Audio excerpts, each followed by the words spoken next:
Hey everyone, and welcome back to another video. And in this video, I'm going to show you how to delete ESPN from Apple TV. Now this is going to become particularly useful for individuals who no longer use ESPN or no longer need it.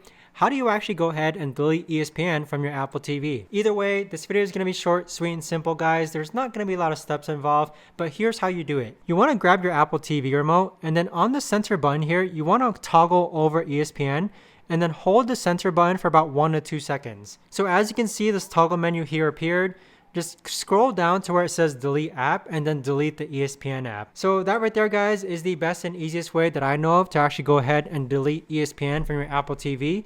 Do make sure that you want to delete ESPN, or else you're going to have to go back into the App Store and then reinstall it. But again, just simply click on, sorry, let me highlight ESPN. Simply click and hold down the center button and then click on delete app in order to actually delete the ESPN app. But if you guys know of a better or easier way to actually do this, let me know in the comments down below.